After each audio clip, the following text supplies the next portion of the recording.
Everybody, Friday evening again. Sorry, this is a bit late. I've been in a conference all day, so just and then of course go out for dinner as you do when you're at a conference. So I'm just kind of catching up now to do my live for the day. Where's my notes gone? Okay. So today I want to talk about holding space for yourself. So this is actually a topic which I've heard mentioned twice today, which is a little bit random. So I thought it was appropriate to talk about this topic today. So I'm in Taupo at the moment, and it was driving down to a conference this morning that I was listening to a podcast, and then also one of the speakers today mentioned holding space as well. So what does holding space mean, first of all? So holding space means being physically, mentally, and emotionally present for someone, in this case for yourself. It's giving yourself the time and space to mindfully choose what you will and will not allow into your life. So creating some boundaries around things in general to create space for yourself. So the podcast that I was listening to is The Other Side of Perfect. I started listening to theirs a little bit recently. And she was talking about space to unpack. So unpack emotions, unpack feelings, and give yourself time to process things. So sort of getting in touch and in tune with your body is sort of one of the things that she was kind of saying. So just some notes from that podcast today that I thought were interesting. So, and this, I wasn't taking these notes while I was driving, obviously. I've listened to it again since then to take my notes for tonight. So when you realize you were in fine form, but you're now in bad form, take some time to work out what has happened in between. So what's like your triggers, that sort of thing. What's sort of turned it from being in a good frame of mind to bad frame of mind. Getting a sense of how we should feel. So I've talked a little bit about Stop Shooting Yourself, the podcast that I also like to listen to. But yeah, the sort of social pressure of things in that. So setting some boundaries about how you should feel. She talked about the Russian doll analogy, so being like multi-layered. So all of these different layers that we have within a person, within ourselves. So like your work self, your family self, your adult life, your parent self, your child self. And a relationship with yourself is so important before you can have good relationships with other people. You must have a good relationship with yourself first. That's really important. And I mentioned that I think it was last time as well. So like the baby doll right in the middle is wooden and it's unpainted. So it's pure, it's solid, it's not hollow. And as you go through life paints the experience upon you, and you become who you are. And there's all those different layers to make up yourself. She mentioned like having a panic attack. She said it often happens when you have ignored your needs for so long and you need to regularly listen to your body. So what is your body telling you? So that's holding space for yourself to check in with yourself and see how you're feeling or why you might be feeling like that.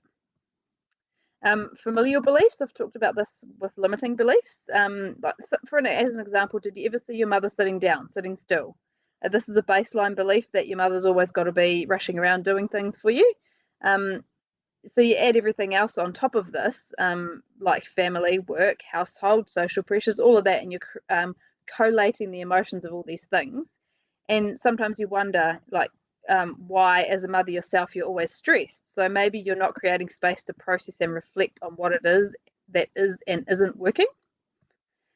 So creating space gives you that time and that energy to work out what it is that's not working, what is working.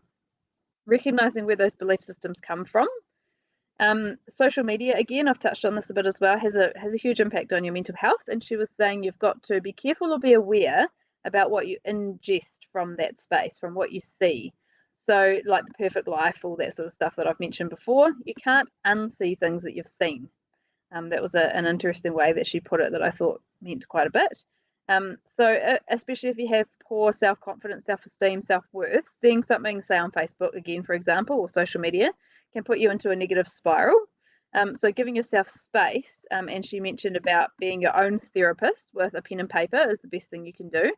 So I've said a few times before that we have between 60,000 and 80,000 thoughts a day. So if that sort of stuff stays in your head, it swims around and goes off in all directions, and you pretty much end up nowhere.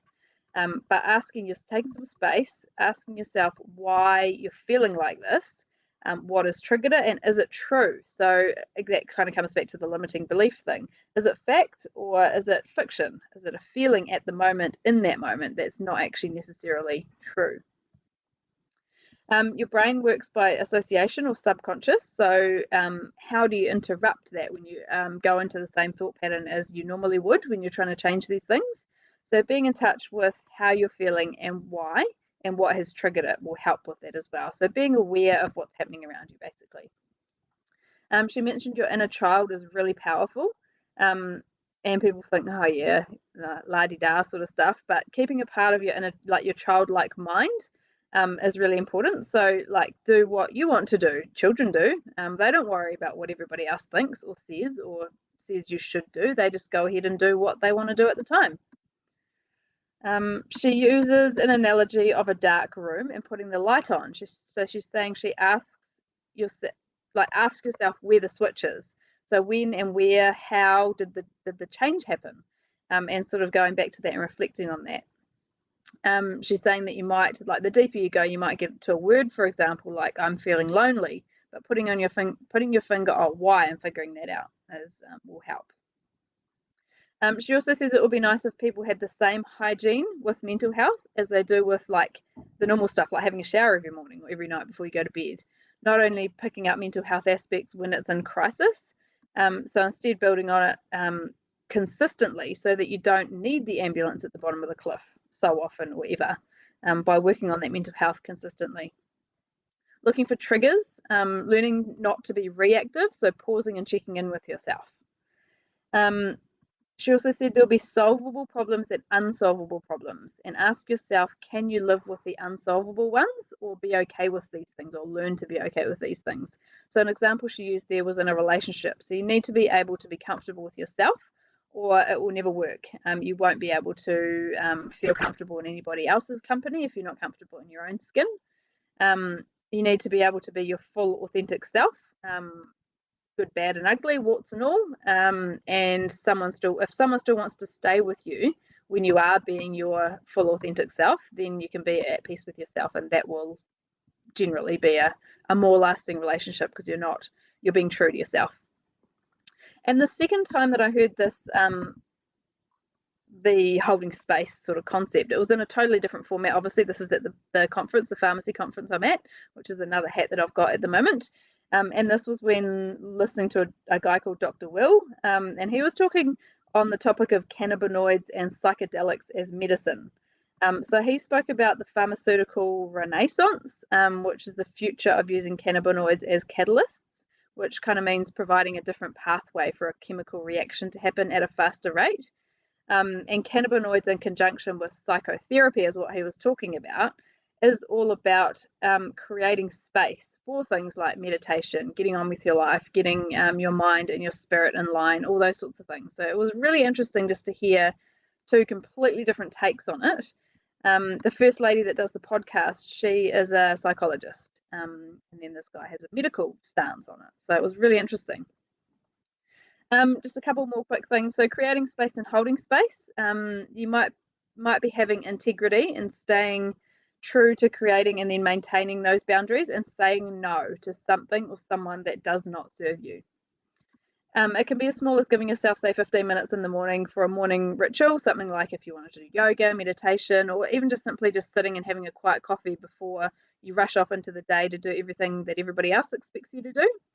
Or it can be as big as not caving into social pressures, so letting others tell you who to be or what to do, that type of thing.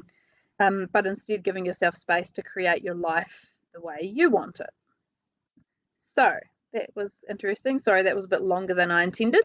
But hopefully that kind of gives you an insight on creating and holding space for yourself. So I will leave you with that for the weekend, and I will see you all next week. Bye.